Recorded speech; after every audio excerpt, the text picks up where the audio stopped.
નમસ્તે મિત્રો, welcome to Gayatri speaks. હંમેશાની જેમ હું ગાયત્રી તમારી સાથે. આજની સમાચાર સ્ટોરીઝ કઈ છે ચાલો જોઈએ. ન્યુયોર્ક સિટીના મેયર ઝોરાન મમદાની અને એનવાયપીડી વચ્ચે તેમની પત્ની રામા દુવાજીની મિડલ ઇસ્ટ ટ્રીપને લઈને થયેલા જાહેર વિવાદથી લઈને વ્હાઇટ હાઉસના ટ્રેડ એડવાઇઝર પીટર નવારો દ્વારા ભારત રશિયા તેલ વેપાર ઉપર આપવામાં આવેલા નિવેદન અને પ્રસ્તાવિત 100% યુએસ ટેરિફ સુધીની સ્ટોરીઝ અને તેનું વિશ્લેષણ કરીએ.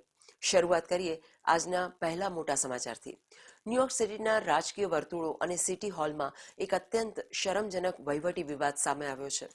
એનવાયસી મેયર ઝોરાન મમદાનીએ મંગળવારે એક જાહેર પત્રકાર પરિષદ દરમિયાન જણાવ્યું કે તેમની પત્ની રામા દુવાજીની આગામી મિડલ ઇસ્ટ ટ્રીપ પર એનવાયપીડી સુરક્ષા ટીમ મોકલવા અંગે થયેલો બબાલ માત્ર એક મિસકમ્યુનિકેશન હતું. મેયર મમદાનીએ એક ઇન્ટરવ્યુમાં સ્પષ્ટતા કરી કે તેમની પત્ની સપ્ટેમ્બરમાં સિરિયા અને લેબનનના પ્રવાસે જશે, પરંતુ તેમની સાથે ટેક્સ પેયર દ્વારા ફંડ કરાયેલી કોઈ પણ એનવાયપીડી પોલીસ ટીમ નહીં જાય. આ નિવેદન ત્યારે આવ્યું જ્યારે એક દિવસ પહેલા જ મેયર ઓફિસે સત્તાવાર રીતે દાવો કર્યો હતો કે તેમની સાથે પોલીસ એસ્કોર્ટ મોકલવામાં આવી રહ્યો છે.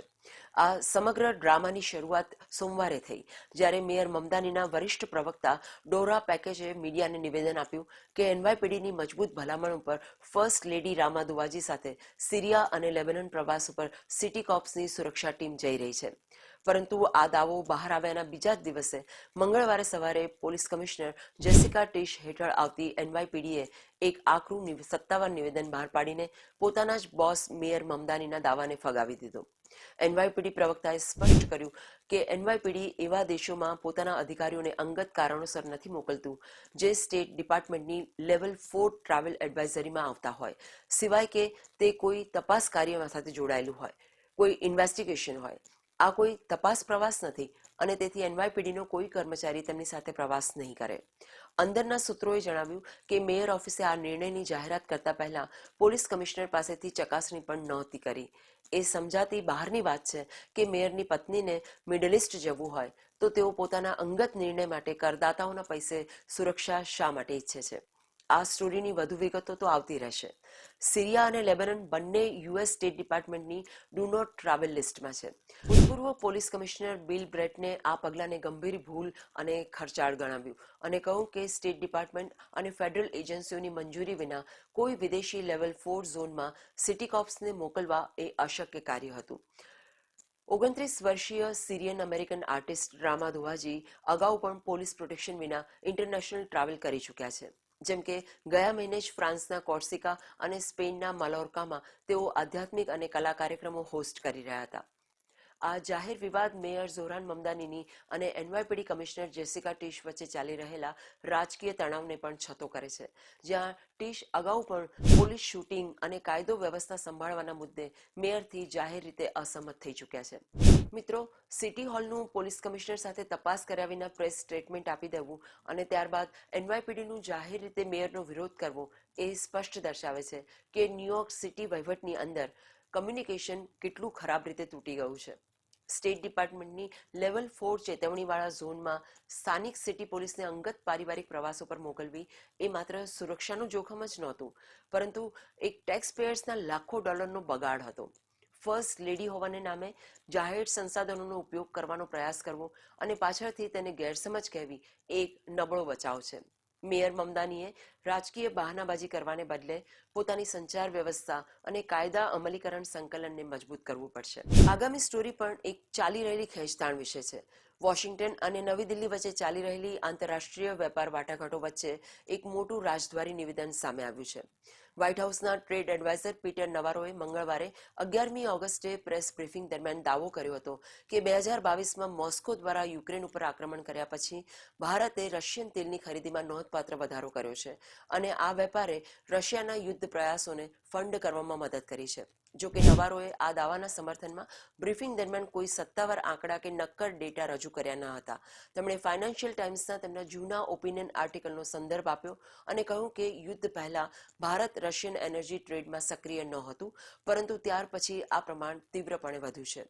નવારોની આ ટિપ્પણી ત્યારે આવી જ્યારે તેમને યુએસ સેનેટમાં તાજેતરમાં પસાર થયેલા એક આક્રમક bill Lindsey O Graham sanctioning Russia and Iran act of 2026 વિશે પૂછવામાં આવ્યું.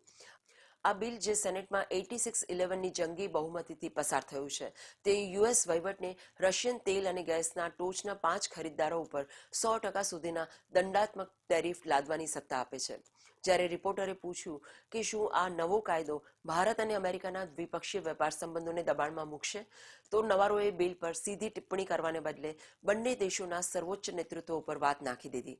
તેમણે કહ્યું કે પ્રેસિડેન્ટ ડોનાલ્ડ ટ્રમ્પ અને પ્રાઇમ મિનિસ્ટર નરેન્દ્ર મોદી વચ્ચે ખૂબ જ મજબૂત કાર્યકારી સંબંધો છે અને બંને નેતાઓ આપસમાં મળીને આ મુદ્દાનો ઉકેલ લાવી દેશે.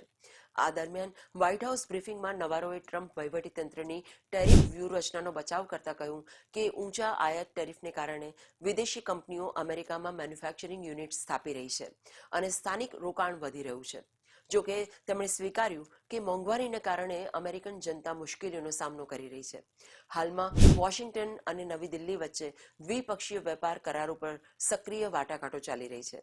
ટ્રેડ એક્સપર્ટ્સનું માનવું છે કે સેનેટ બિલ પસાર થવા છતાં પ્રમુખ ટ્રમ્પ પાસે છૂટછાટ આપવાની વેવર સત્તાઓ રહેશે અને તેમનું ધ્યાન ભારત સાથે વેપાર સોદાઓ સાઇન કરાવવા અને વ્યૂહાત્મક ભાગીદારીને સંતુલિત રાખવા ઉપર રહેશે, જેથી ઇન્ડો પેસિફિક સુરક્ષા ઉપર કોઈ નકારાત્મક અસર ના પડે. મિત્રો, પીટર નવારોનું કોઈ વર્તમાન ડેટા વિના પ્રેસ કોન્ફરન્સમાં ભારત રશિયા એનર્જી ટ્રેડ ઉપર આરોપ મૂકનારો સૂર અપનાવવો એ તેમની પરંપરાગત હાઈ ટેરિફ નેગોશિએટિંગ ટેક્ટિકનો ભાગ લાગે છે.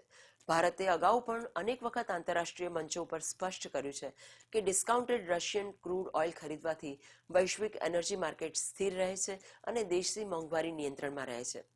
સેનેટમાં 100% ટેરિફ બિલ પસાર થવું ચોક્કસપણે એક કાયદાકીય દબાણ છે, પરંતુ નવારોનું એ સ્વીકારવું કે પ્રમુખ ટ્રમ્પ અને પીએમ મોદી આપસમાં ઉકેલ લાવશે એ સ્પષ્ટ ઇશારો છે કે વ્હાઇટ હાઉસ ભારત સાથેના પોતાના વ્યાપક ભૌગોલિક રાજકીય સંબંધોને જોખમમાં મૂકવા નથી માંગતું. દ્વિપક્ષીય વેપાર સોદાના આખરી મુસદ્દા ઉપર બંને દેશોની એક વ્યૂહાત્મક મુત્સદ્દીગીરી જ આગળનો રસ્તો નક્કી કરશે. આ હતા આજના મુખ્ય અપડેટ્સ ગાયત્રી સ્પીક્સ પર. જો તમને આ ન્યૂઝ બ્રેકડાઉન અને એનાલિસિસ પસંદ આવ્યું હોય તો તે વિડીયોને લાઇક અને શેર જરૂરથી કરજો. ચેનલ ઉપર આપ અગર નવા હો તો સબસ્ક્રાઇબ કરીને બેલ આઇકોન દબાવી દો, જેથી કોઈ પણ ડેઇલી અપડેટ મિસ ના થાય. આ બંને સ્ટોરીઝ ઉપર તમારી શું પ્રતિક્રિયા છે મને કોમેન્ટ્સમાં જરૂરથી જણાવજો. Gayatri signing of. C you in the next episode. ત્યાં સુધી નમસ્તે.